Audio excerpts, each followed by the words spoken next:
What's going on, guys? Welcome to the Hamilton Tile Show podcast. We are back here in Woodstock, Georgia, talking about tile, talking about remodeling, talking about the tile business, making connections with people out there on the World Wide Web. So here we are. We took quite a break. I was thinking about podcasting, and I was thinking how it's most interesting when we're living and speaking from the heart and right off the cuff. And I just turned on the camera just now. Jason and I came from a meeting about doing some bathrooms. And I often wonder, and I have been wondering over these last 3 or 4 months, I think, since we did. How long has it been since we did a show?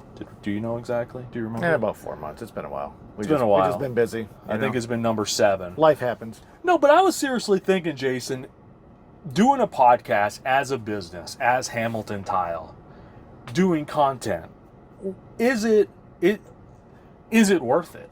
That's kind of what I've been thinking lately. Like doing a podcast, because to make a podcast interesting, I got to speak from my heart, right? I got to talk about the things that I see, because this is what I want our channel to be, Jason. It's pretty much like 2 working guys in America in 2023, business people trying to live the dream. Yeah, it's a lot of work. It takes up a lot of your time, and editing and all that stuff. I know you handle all that, but it's not a one-take thing. We try to get it to where we have minimal editing, but yeah, it takes up a lot of time when you're trying to. No, but I'm talking about the dangers of having a business and speaking from the heart. Oh, there's definitely that. You're going to rub people the wrong way. That's just how it is. I've always said, if I'm going to get yelled at, I'm going to get yelled at for being honest, not for lying. So just kind of comes with the territory a little bit. I don't I don't pay too much attention to that stuff for the most part. Yeah, sometimes it gets under your skin, but not really. Do you think have you ever had any notice of me hurting our business with the things that I say? I don't think so. Are there any tangible examples of me hurting our business with the things that I say online? Not that I can see. Yeah, I'm sure we've turned some people off. I mean, it is what it is, Yeah, so it's a super delicate balance for me, because we are ultimately representatives of our company that we use to make a living. This is my primary source of income. And for me, my dream is to be wealthy enough to where we can do business, we can work, and we can have a good time at work and speak openly on the internet and not really have to worry about work, right? Because now times are kind of tight. So should I really be out there running my mouth on the internet? Probably not. But here, listen to this observation that makes me wonder. Every time I run my mouth the most, we do the best. No, I know. It's whether it is correlated or it's just a coincidence. It's probably a little both. Guys, it's probably a little both. You gotta love yourself to have a podcast, to have a regular podcast. You better love yourself. And I'm gonna say it right up front. Sometimes Ben Santos does not feel like talking on camera. Sometimes I do not feel like being that guy. Sometimes I want to go in my garden and do weeding, or go for a long hike, go fishing, not talk to anybody, and just go to work. One of my favorite things to do, Jason, is to go to talk. Yeah, is to go to a job though, and be on that project for 5 days by myself, setting tile, just working, working.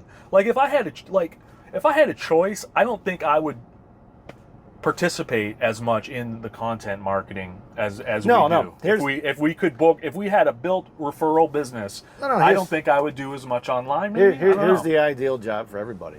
You want to be an employee where you just show up and do work, but you want the freedom of being your own boss. And that's inherently the problem. You kind of can't have both, because I think about it sometimes. Oh man, what am I going to do when I get older? Or what if I go get a job somewhere else, work for someone else? It's like, dude, the freedom, that has a very steep price tag to it. All these people go to be reps or whatever as they get older, and it's like, yeah, but now you have to be somewhere at a certain time. You can't leave until a certain time. You have set responsibilities, you have to get done. the way we work, we get done when we get done, and it is what it is. And generally works out pretty well. Very low stress and tons of freedom. We need to leave to go kids' soccer game or take kids swimming. Doesn't matter. Okay, we got to leave at 3 today. We're done at 3. Let's go. And yeah, that's the dream. Employee schedule, or not schedule, employee, like you just show up and employee responsibilities and owner freedom. I have to have confidence in the fact that this connects us with our person that wants to hire us to do work, and that wants to almost support us and be our benefactor and get an awesome product. Because I don't feel like a lot of the basic Google leads that we get are going to be our customer. I need to love you and you to love me. No, it's maybe a percentage. Maybe it's a new type, like a different way to do things. Maybe because I talked to a woman who is like, oh, the older generation of men. When I told her that I want to like the people that I work for, that's part of being in business for myself. I want to respect you, and I take an investment in your home. She was like, oh, the older generation, they weren't like that. They just put money in my hand. That's how my dad was. He's like, I didn't care.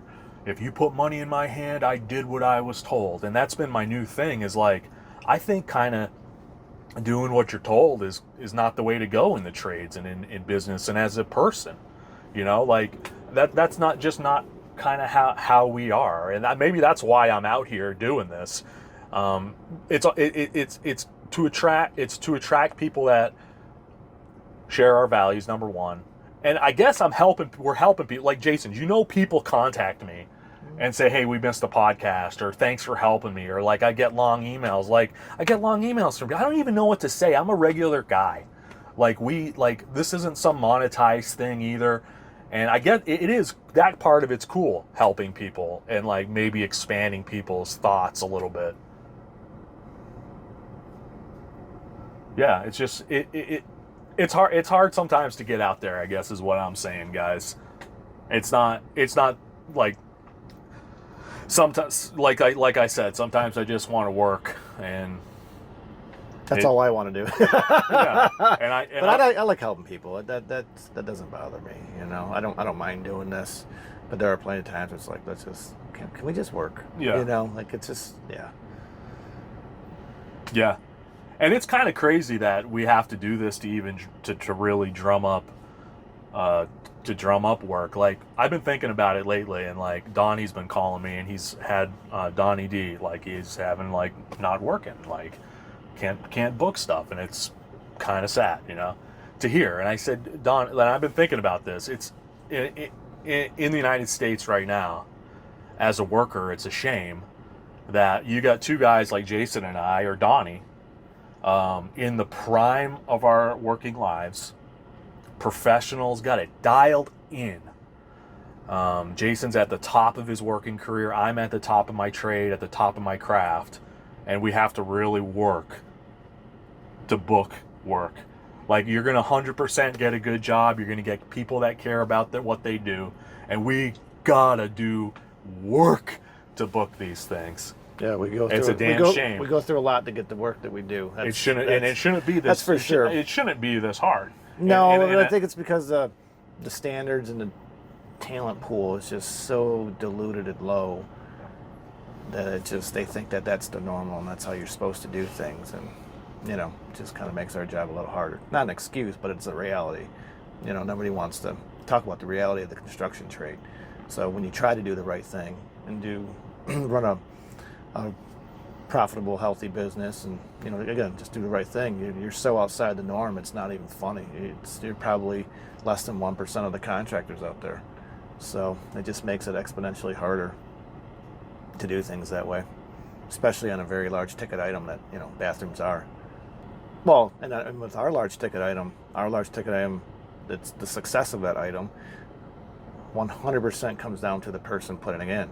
It's not like you're buying a Ford truck, which is a large purchase. It's more than a bathroom, but that Ford truck is built by the same people. That it's no matter where you buy it from, it's the same thing. You can buy it in Nebraska, you can buy it anywhere you buy it. That Ford truck's going to be the same.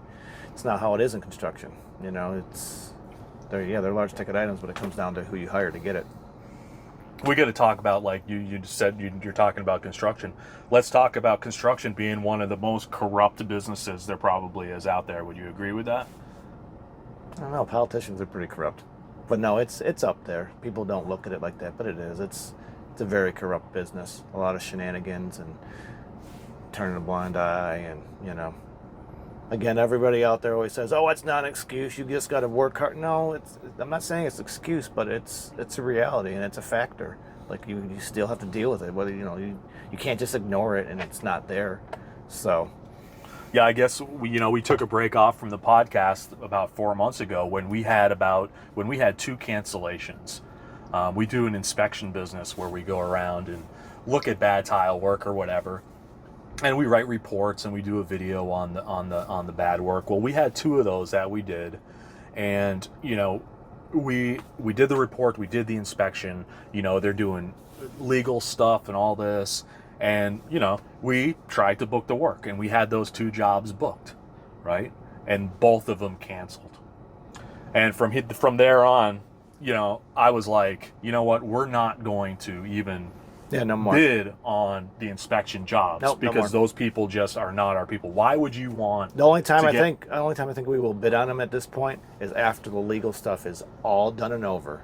Yeah. And if they want us to do the work after the fact, sure, that's fine. But it's no more. And it was never like we were going to do the inspection in hopes of getting the work. It was never like that. It was just that people would ask, hey, can you bid the work to replace it, and blah blah blah. It was never like, no, we're doing this inspection to get the work. No, we did the inspection because that's what we were there for. And then they wanted us to replace it. So, yeah, but at that time we were interacting with one of those people. One of those cancellations was just a very manipulative person, and I was passionate about this at that time, and this is what I'm talking about speaking off your heart, or how I speak off my heart. At that time, when that was going on with those cancellations and experiencing and observing how that all went down, I could not speak on camera at that time about that situation.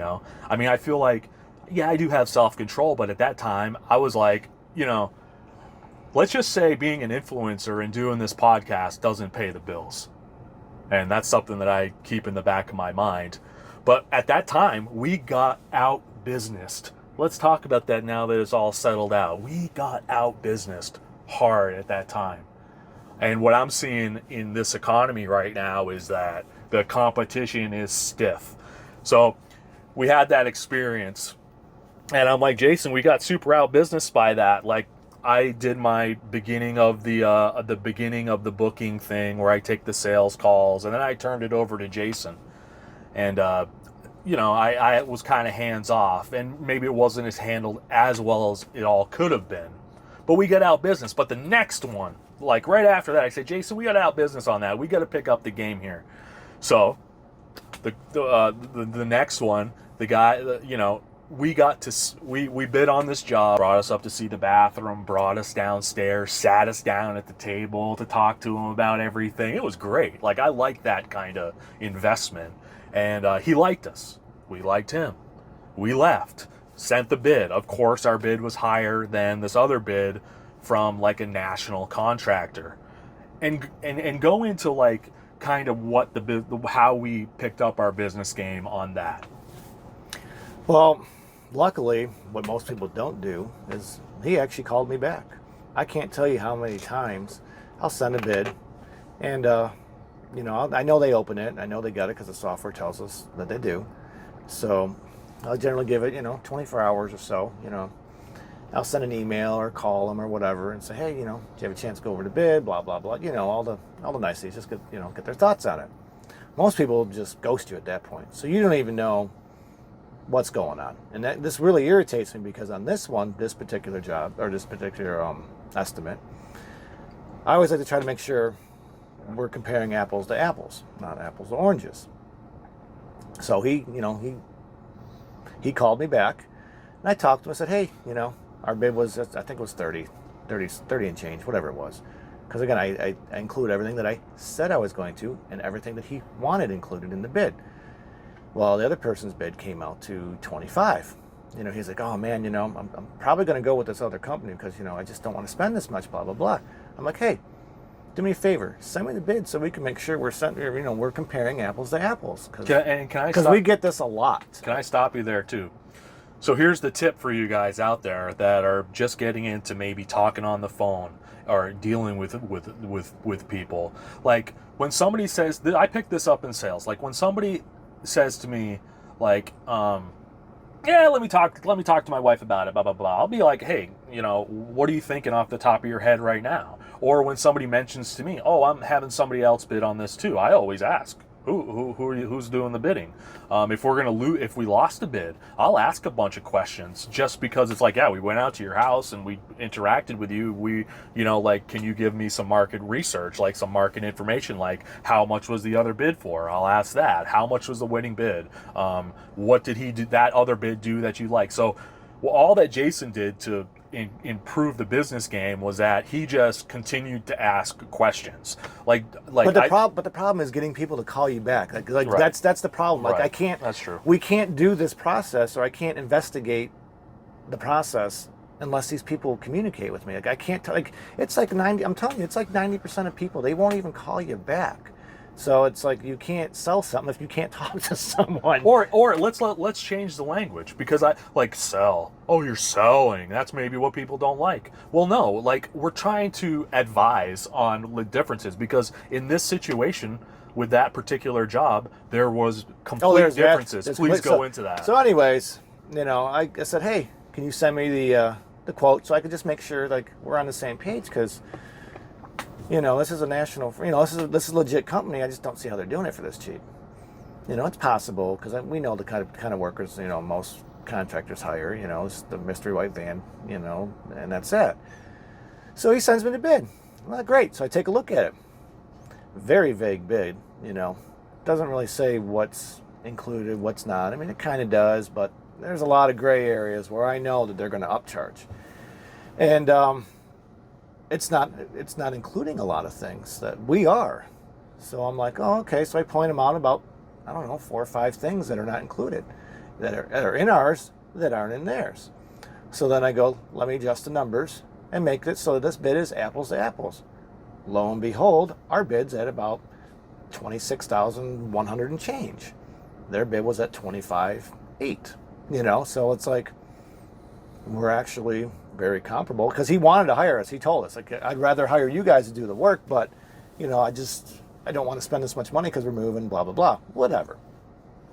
So I'm like, yeah, let me see what we can do. And I made it apples to apples. I explained them what the difference were. They were using the cheaper Schluter trim. I had the shower guard coating on the glass. They didn't. Talk about that detail right there. That's $1,000 detail right there. He said, oh yeah, I want the coating. And I tell people it's extra. It's not including glass, but they don't remember that or whatever. So, there's different types of coatings. There's people that will literally say, oh yeah, we'll get you the glass with the coating. And all they're doing is buying the $20 bottle of Enduro Shield from Home Depot and spraying it on it. Well, technically, yes, that is a glass coating. It is nowhere near the same thing or in the same league performance-wise as shower guard, which is installed from the factory. It comes with a lifetime warranty. So there's a huge cost discrepancy. If anybody's experienced that, comment below, please. Yeah, this company also, he thought it included all this labor. And as I'm sitting down at the kitchen table, it includes this. I'm like, no, it doesn't include tearing this out or whatever. He goes, the other bid did. I go, no, it doesn't. I read it 3 times, and I pulled out the other bid, and I showed him. See, this doesn't include that, what you thought it included. So he thought he was getting all this extra stuff when he wasn't. And I get it. It's easy to overlook because there's a lot of stuff on bids. Jason, what percentage of customers do you think actually, number one, read bids or know how to read bids? Less than 5%. I mean, because we get it a lot, like where people just scroll down, look at the bottom number, and they don't even know what's included in the bid. I've had people not tell me that, but the way they ask or answer certain questions I ask them, I can deduct that they didn't really read that much into it. Which, if they hire us and they just let us do our thing, it's not even a big deal. It's just, but when you're trying to bid and secure a job, Like it's very difficult to do if these people aren't even willing to communicate with you, and it makes it impossible. So one of the things we've done to improve our businessing is improved our bidding process. Like we've put a lot more details in our contract. We've changed around our not contract, but on our bid, like which I don't even know if people really line read by it. line. They may. I don't know, because I know how people are. It's the problem. Like I'm sure some read it, and they at least you can visually see now what's included and stuff. But in that particular lesson right there, we learned that having a particular an exact bid actually helped us because we were able to cross-reference everything. Mm-hmm. But again, it all stemmed down to he was willing to call us. That's all it takes. Like most homeowners, I'm not. It's ridiculous. Like I don't even care. Like I really don't. Yes, do I want to tile every job we go look at? Sure. But I am old enough and I know we're not going to tile every bathroom we see. We're only going to book a certain percentage of them, and that's fine. But I would at least like to know, hey, are we going to, no, you're too much, or this, that, I'd like to find that out on the first phone call. I'd like to find out. I'd like to find that out on the first phone call. I mean, no, you're too much but let's talk about this bidding process. So what we don't want as contractors is for homeowners to just scroll down to the bottom of our bid and see the number and then just close it and never open it again. Because I know that happens. Because guess what? I can tell when that happens on our estimates because I get a notification every time someone opens it and even just looks at the email or they look at the bid, whatever. Every time they do something with that bid, I get a notification. So when I can tell when they just look at the number because all they do is ding, open email, ding, open estimate. And then there's no more dings after that. The people, I can tell when people are actually reading and looking the bid because I'll get a ding on my phone every time they look at the bid. And it'll be 4, 5, 6, 7 times sometimes. So at least those people I know, they're actually maybe comparing our bid to someone else's and whatnot. So the vast majority of people click, scroll down, oh man, 30,000, not happening, and they never look at it again. Okay, but so what we want to do there though, and this is stop that from happening. Disrupt that process when they get the bids. And my idea is using technology to where when you send out a bid to email, obviously, listen guys, the best way to deliver a bid, not email, not phone, not mail, is to hand deliver the damn thing. But it's not. Oh, I agree with that. But it's not practical. Not very practical. It's not practical. Well, I mean, you can do it, but again, everybody complains about price. Well, there's an overhead percentage cost to that. Driving out to the house. Driving out to every single house you look at. You figure that out on your yearly, expenses. It's a percentage of your revenue, and say you got to charge 2% just for that service. Well, people are already bitching about things being expensive, and we're just adding more cost. Yeah. So it's not. No, here's a solution though through technology, and something that I'm going to eventually integrate into our operation is so when we email this stuff out, you have to watch a video first. You have to watch a video. It doesn't just give you that end number until you watch some sort of presentation to refresh your memory about all the things I said during our in-home conversation, because I do a whole thing, I go through everything. But again, when you're just scrolling down through and emotionally seeing that number, it's over. And there's no context to that number. Like they don't know what's included to it. So maybe in the pre thing, you give context to that number before they can see the number. So a video of us talking about it. We tell people it's going to include everything. We don't but do just in-home consultation, and then a week later they get it. But you have to disrupt them from scanning down through everything, in some way. So I'm looking at. But again, people don't remember what you say because we tell them we're going to. Or we even ask them, hey, do you want us to do labor only like everybody else, or do you want us to include everything? Talk about that. And then they'll say, I want you to include everything because I want an overview of what this project is going to cost in whole. What are those? So then we do that, and then they see the number, and then they freak out because they got a bid from Joe Schmo for $15,000 that doesn't include anything, and I know they're going to spend $30,000 like I'm telling it's going to be. It's like, how do you get through to people? It's just people's mentality. They're just getting fooled. They're just getting snake oil salesmen. But that is what I've been speaking on lately on Instagram, is this mentality. So when I'm on the phone with somebody on the first phone call, that's essentially what I'm figuring out is, number one, are you willing and able to pay for us? And number two, what is your mentality around workers and around construction and around having work done in your home? Because heck, the guy we just came from, first thing out of his mouth, yeah, here's a bathroom you guys can use while you're doing the project. You know how many times we've been told that? And I stood there and and we're like, man, we want to work for you already because you're already thinking of our well-being, your well-being. You know, he's thinking of the construction worker. So that in turn tells me he has a certain level of respect for us. And, you know, and most people just don't, unfortunately, I don't think. Yeah, most homeowners, you know, they'll offer you a bottle of water, but they'll never tell you where the bathroom is. So for me, it's like if you're a homeowner out there, or even some people that work, people work in my home, I'm like, you know, hey, the bathroom's over here. You're welcome to use it. I think that's the most respectful, dignified thing that you can do to a worker in your house, because, like, you know, most people don't even think about it. It's actually pretty disgusting, like what contractors are relegated to a lot of times. We've all been there and done that on certain projects. It sucks, but, you know, I'd rather drive down the road and go use a Publix or Home Depot, but, you know. Yeah, so that's pretty much where, like, the mentality side of it is. And I often see, too, that people that do get bamboozled by a contractor, have bad experiences, have a negative mentality. So although I do feel bad for homeowners that have problems with contractors, when I observe their mentality and how they're speaking to me, it's a self-fulfilling prophecy. I can tell that they're kind of drawing that to themselves in some way. And that's an unfortunate, maybe spiritual reality. I don't know. Can there be a spiritual reality? I don't know. But, you know, a lot of times that's attracted to you. And I notice, like, our customers, like, I can go through a couple of them. Like, there might be someone listening right now, but the vast majority of our customers think of us in a certain way, and they have a certain mentality where there is just never any of the problems that we sometimes experience with the builder that we've been working with. And I do want to talk about that.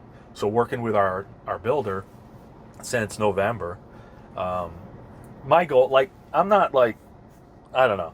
My goal here, to be straight up and honest with you, as Jason and I get older and as Hamilton Tile grows, I want to put like 3, 4, 5 builders in my stable that we can build our business with while doing private work. Because essentially with Hamilton Tile as it sits right now is unscalable, because it's Jason. Like, when somebody pays us more to do their bathroom, they're getting their bathroom done by a real G, a 23-year tile set in G right here. They're not paying me to do the tile. You can't scale that, right? They're paying for us. Like, our whole marketing is all about how you're getting these hands, and why 2 guys doing it all with their hands is better than hiring a design build firm that has, you know, all the hands in the cookie jar, right?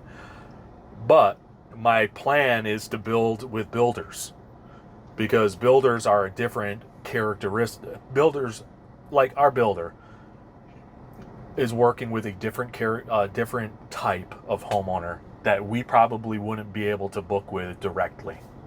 Now the builder is learning, kind of, and, you know, there's room to grow there, and we're kind of helping with that. And I like that part of it, because we're growing together. But down the road, when we get our first employee, we are going to train the guy between private work and builder work. And then eventually we hope to transfer people that are trained by Jason, because, guys, this is Jason's strong suit.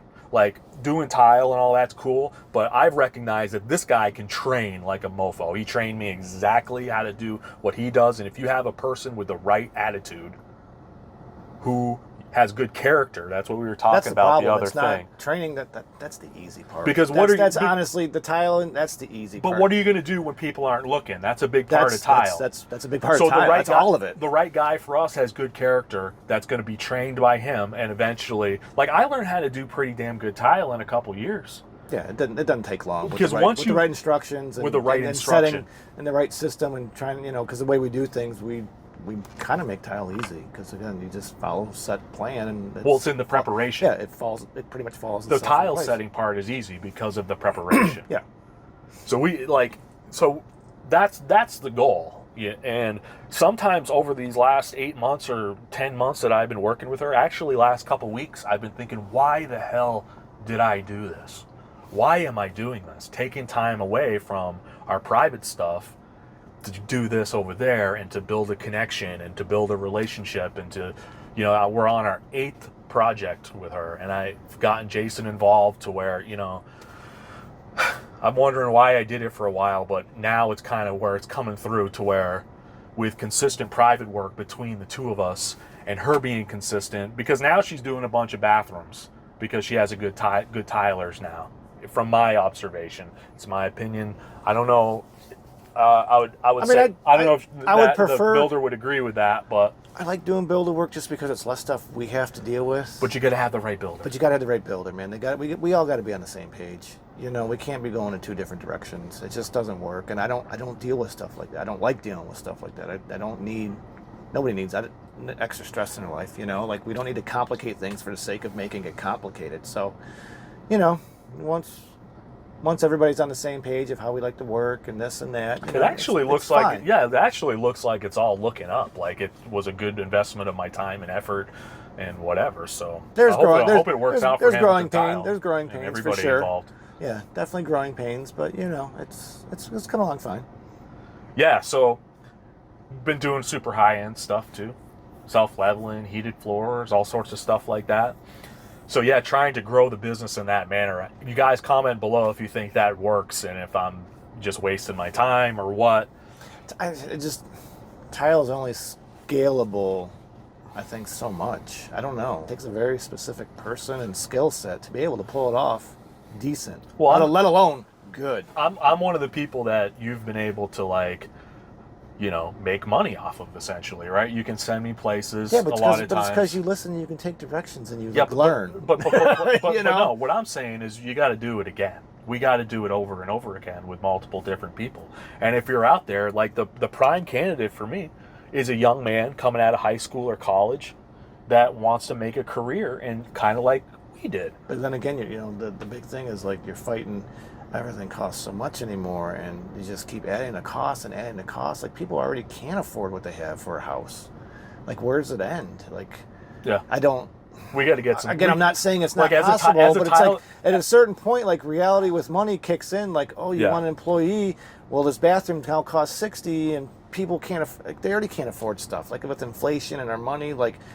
I try not to think about it and worry about it, but it's a reality. Again, it's just, you can't bury your head in the sand and pretend it's not a thing. So here's the big question, guys, and comment below. What do you do as a system, as a society, as a culture, as a world, as a country, mostly as a country, I would say, when your dollar is worth so little that you can't motivate people to go to work, to do physical work? Yeah, because how many jobs, like we see the job postings all the time for just, whatever jobs, that like we're going to pay you $15 an hour or $20 an hour, and these places think that this is such great money. For $20 an hour. I still hear people saying, $20 an hour. I pay my help $20 an hour. You can't afford to live anywhere. You can't afford the car to get to the job that they want you to do. You can't afford gas for that car to get to the job that they want. Like they don't even pay you enough to get to the job to do said job. The business guru. So how does this work at this point? The business guru would say you do it with perks.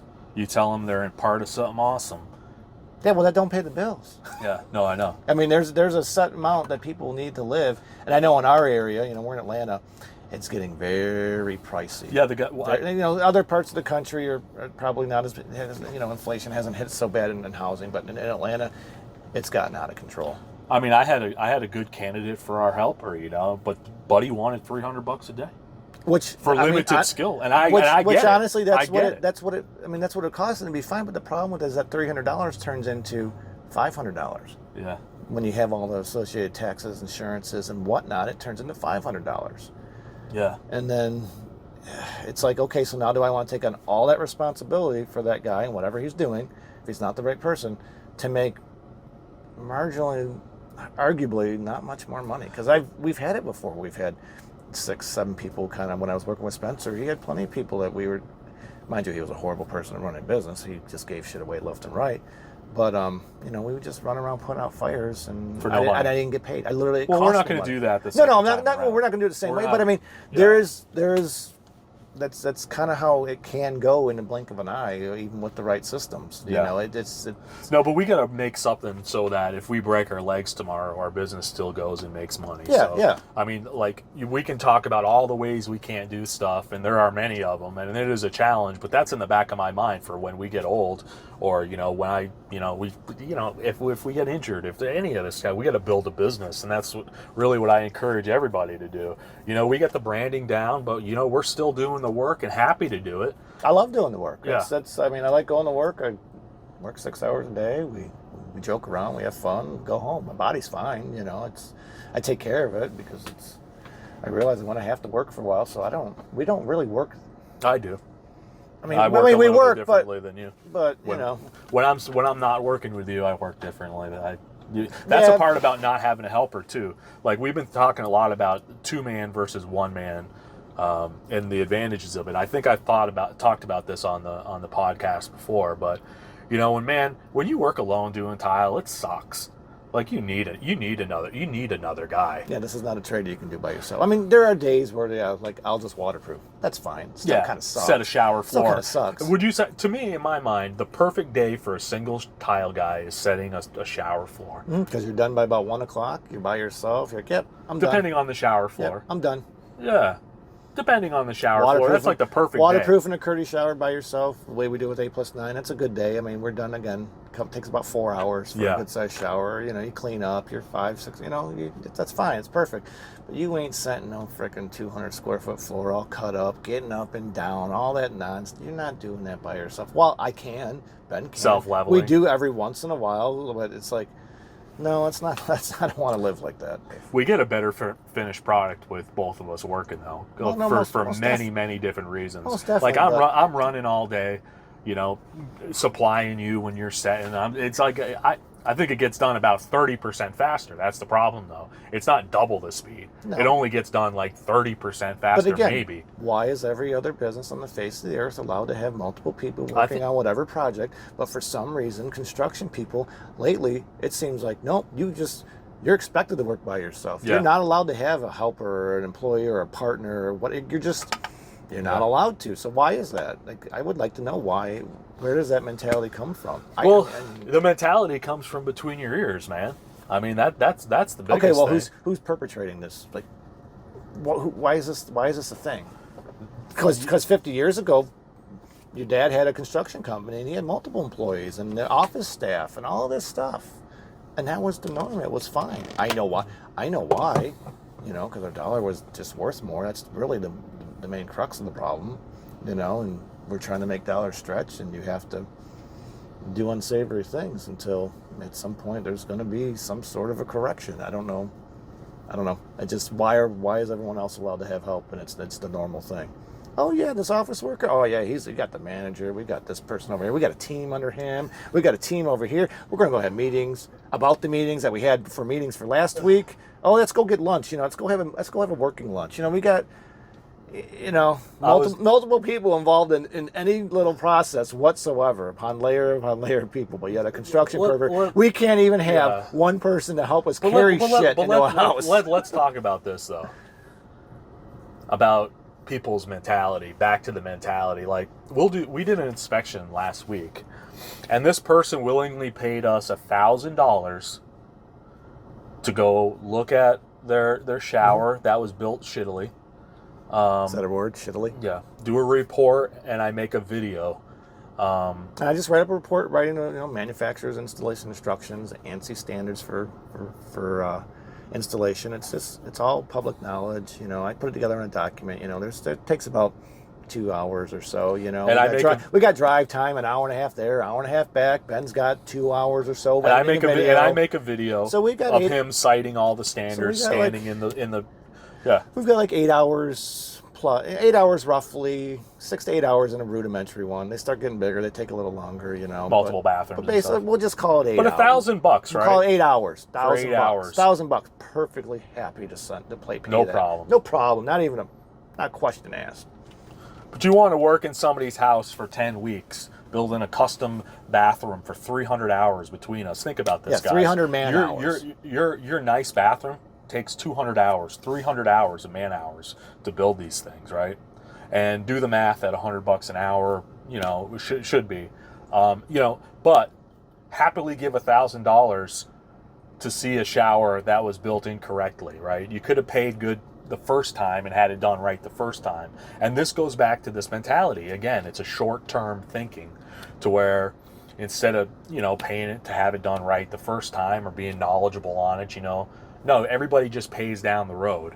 The can just constantly gets kicked down the road. And just for us to think of that as tilers and workers, like I talked to Steve, the bathroom remodeling coach or whatever, Steve. Home repair tutor. Home repair. No, not home repair. That's the other one. Bathroom remodel. Steve. You know him. He's the guy that makes a mess setting tile. Yeah, he even admits to making a mess. Steve, he's and real him cool and guy. his wife do the videos. They're cool. He was saying the same thing. He's like, man, I make these videos. I can't believe it. This is what people want. Like, we do a physical product where and people want the intellectual stuff. They want the digital products or what people actually value. I don't know. Maybe that's one way we make money in the future. Like, I don't mind doing YouTube videos and stuff like that. But comment below, guys.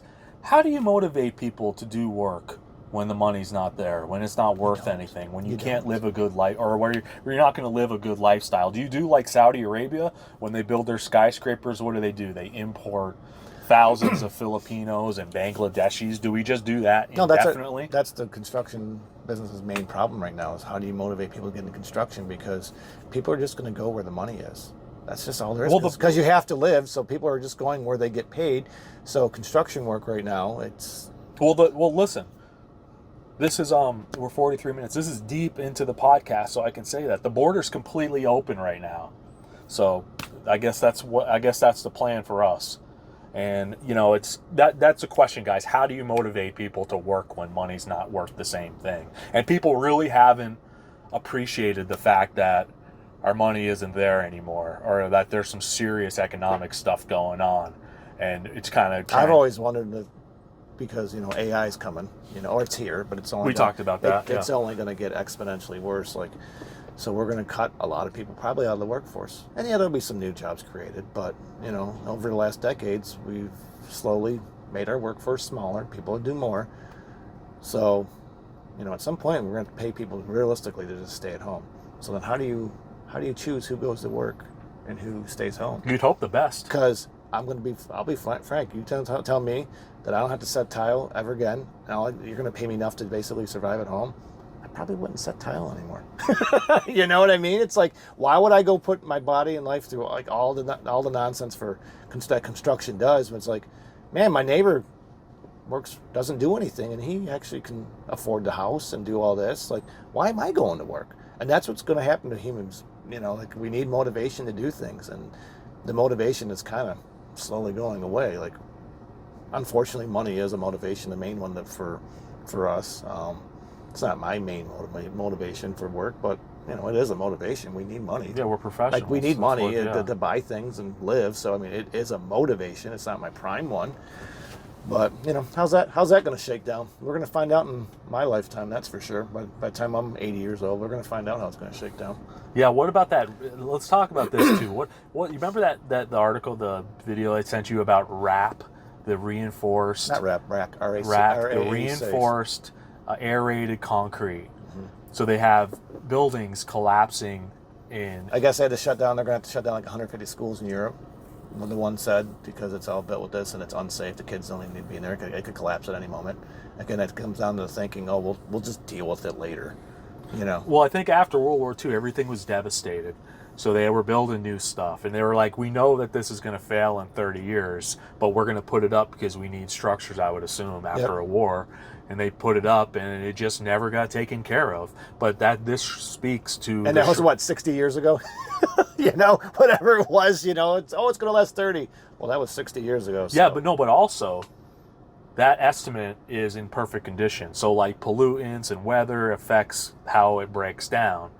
But that just goes to show why I'm bringing this up is just a lot of the short-term thinking that we have in this world now, and we're kind of running a business that's anti that, because we are attempting to build to last, build things solid, and that's not which is what everybody says they want. Which is what everybody. I said that to somebody yesterday. You know, we go through this process of being on the phone and talking, and everybody's always, oh, they love everything. They're being honest with me. But when you get the numbers of what it really costs for what you want, oh, everything changes at that point. They're like, oh, you can't justify, blah, blah, blah. I said to two people actually yesterday, I just said, hey, we are everything you said you want in a contractor. And that's a reality. I believe we're, except for the cheap price. Just think about that for a second. That's the fast food mindset, I guess, or something. I don't know what that is. That's, I guess, we're gonna get Jason. One of these days, it's only a matter of time for us. We're gonna get to our honey hole. We're gonna get to the honey hole where, you know, we make that the one connection that has all the friends and all the people that want us to work and all this kind of stuff. We're gonna get there. Because I want a sticker on the side of my van. I see it all the time, and I'm so envious. Not for hire. Exactly.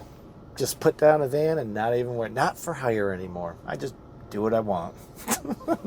That would be awesome. I believe it's only a matter of time for us. We're in our prime too. What the last thing I want to mention was our video we put out about the built with foam spacers. I was listening to Isaac's live stream yesterday with OBF Tile, and they were talking about how, like, a lot of us do like free content for the manufacturers, and how the manufacturers really don't give a crap about us. And I really generally agree with that. Like, our Ardex rep was like, hey Ben, why don't you become an influencer for Ardex? And I'm like, why? Work for them for free, make all the, like, people make it a paid gig, sure. Yeah, people don't even realize how much work it is to do this, obviously. They send you all those free t-shirts and hats, not because they like hats, you, because that's free advertising for them. See, we have an ours. We don't, here, guys. We have ours on ours. Here's the word right here. You don't see me wearing advertising for those companies. We have our own company. Although I do enjoy my Flow Effects shirt, because it's a really nice shirt. Nice shirt. Yeah, I wear that to bed and to work out and stuff. No, but so these manufacturers, they use us for content. How about giving us a freaking affiliate link? Like, that's the thing with Built with Foam. Like, we talk about Built with Foam. I do it for free, but Paul was nice enough to give us an affiliate link. So if somebody buys through our blog post that I wrote, they are in our video that we put time into to give this information, we get a little taste. Yeah, and it's helps him out. He sells more product, helps us out. We get a little, again, just a little bit of money to, just because it is time. Time is money. So, But that to me is the answer for some of these manufacturers. Maybe somehow I don't know how that would work, because it's thin set and all that. But it couldn't work because it's sold to distributors. Paul actually is selling it, so he has control of the money. He knows where. But maybe as content creators, we only do the content for, like, businesses like that will offer some sort of incentive for us. Because then it would change the behavior of the big guys. That's for sure. You got to hit them in the pocketbook, unfortunately. Yeah, because those guys are stingy. Another thing they were talking about that I want to touch on here is OBF is a bilingual, so he speaks Spanish and English. And finally, I guess Isaac mentioned it, that a lot of our stuff, the manufacturers, and I say our trade organizations, which are wholly failing tile installers, like, really bad. It's atrocious how bad they are for us. Nice magazine, good articles, but as far as, like, being a representative to us, to the public, on a national level, to the general public, on the internet, and putting resources into being PR for us is essentially what they are. But here's the thing: is, like, you're never, like, what are these trade organizations meant to do? To me, create unity amongst the trades, or amongst tile. You're never going to get unity in this business if you don't have Spanish language outreach. And OBF is a great rep for that. I support you, man, in doing that, like, tenfold. You guys were kind of talking about it yesterday, and my dad is Brazilian, so I have, like, that experience and perspective. And he's an immigrant, and he did the whole journey. right? And my observations is that a lot of our, Spanish-speaking brothers and sisters, they want to see stuff in Spanish, and a lot of times, if it's not in English, they won't even bother to read it. I never heard my dad read, so that in English. So to me, you gotta have some sort of Spanish outreach if you want to educate and if you want to unify tile in some way, because yeah, it's a big problem when we cannot speak to each other as peers. Because I noticed that on the job site, like my favorite thing to do is to go around and fart around with the other guys, like on the job. Like yesterday, there were HVAC guys next door, and I was farting around with them, or like plumbers or whatnot. Sometimes I've noticed in 2023, a lot of y'all are hostile when I'm just fooling around, and you're like, want to get in a fight with me, and it's like, hey, I'm just messing around. I'm just kidding. I'm not like, if I'm busting your nuts, But that's neither here nor there. But I like to fart around with people. It builds camaraderie. It's all this kind of stuff. And you really can't do that if you're not speaking the same language. Yeah. And we wonder why, certain, there's failures galore and all this kind of stuff. It's like, because you have a whole segment of our labor force that isn't even involved in any of our educational stuff, any of the content, none of it. Unless they, go outside of their native language, which many times people don't. Like, that's the problem when it's like, oh, well, let's have like English as a main language. A lot of it is technology. Like back in the day when my Italian grandpa came here, there wasn't a huge ethnic enclave. There wasn't there was an enclave for him to be a part of, but there wasn't technology to where he could go back to the home country just by picking up his phone. No, you were forced to. You had to. Yeah, you had to learn. Had to learn. Yeah, almost. You had to. Well, now you don't have to. Yeah, so. Because you can go on your phone and watch your news and Univision. And we humans are going to take the easy path of way least resistance. every single time. I do it, he does it, you do it. So that's just human nature. So let's work with human nature. Yeah, so I love this idea that they're bringing up of trying to get this bilingual, getting the Spanish outreach, speaking to people and giving information in Spanish. Like I talked to Luke about it when he for Tile Money. I'm like, man, some of your stuff needs to get translated so that everybody can enjoy it. And not only enjoy it but learn from it, because that's a lot of problems too, is like a different language, it means a different culture. So it's like, that's a big one to me. Like, nobody talks about it. And I think it's because it's so politically dangerous to talk about this kind of stuff. But well, I'm not running for office anytime soon. Yeah, but but I don't even find it that offensive to say that everybody's not going to learn the same language. That ship has sailed, guys. To me, it seems. So if that's the case, and we're going to have a business with a lot of different, with actually like mostly Spanish and English speakers, we need to somehow, bridge that gap so that everybody can at least be on the same page. I think that's a good idea. Tell me what you think in the comments below. Maybe it's stupid, but I mean, if you're part of the Tile Council of North America or one of those organizations, throw some of your salary into translation. Translate that magazine into Spanish, or cancel the magazine altogether and build a website with all that information in it. One Spanish, one English. Because that's going to actually get through to people. Yeah, because I unsubscribed to the Tile letter years ago, and yet I still get it every single month. Yeah. And you know where that thing goes? Straight to the recycling bin. Yeah, with that type of literature, you're only getting through to a small subset of the actual people that do this work. I'm not the person. We're not the people that need to see it. I don't need to see it. We look for that stuff, right? You need to get that stuff into the hands of the people that actually Why are there not free copies of at least the reference manual at every single tile store? That one should be in Spanish. 100%. Because that one, I'm not talking the TCNA manual handbook. I'm talking the reference manual. It's a very well written book. I mean, it goes over the basics of tile setting for pretty much anything you would need to know for the majority of tile work. Because the majority of tile work is fairly, it's all the same. It's basic stuff for tile as far as tile goes. And it's a fantastic book.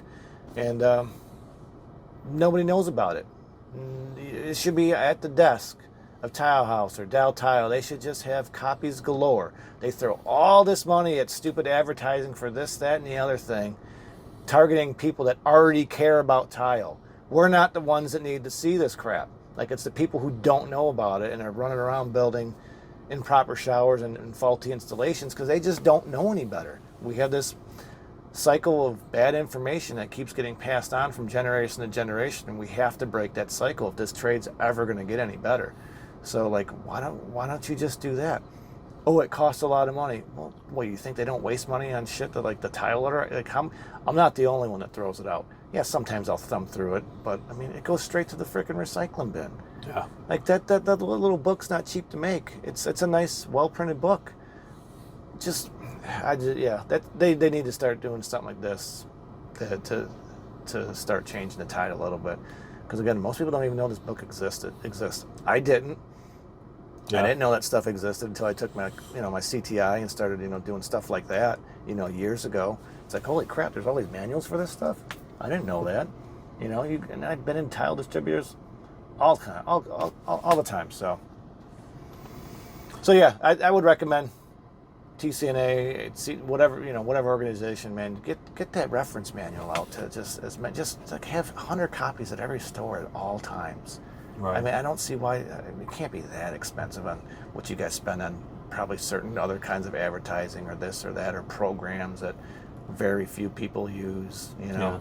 So we're reaching right around an hour here. I think it's time to go. Yeah. Want to thank everybody for listening, watching, whatever you're doing. Please like, subscribe, comment, share this with somebody that wants to give us some suggestions down below of things you want us to talk about. And thanks for being here. Have a great day. If you're tiling stuff, do a nice job. Take your time and don't let them work you too hard out there.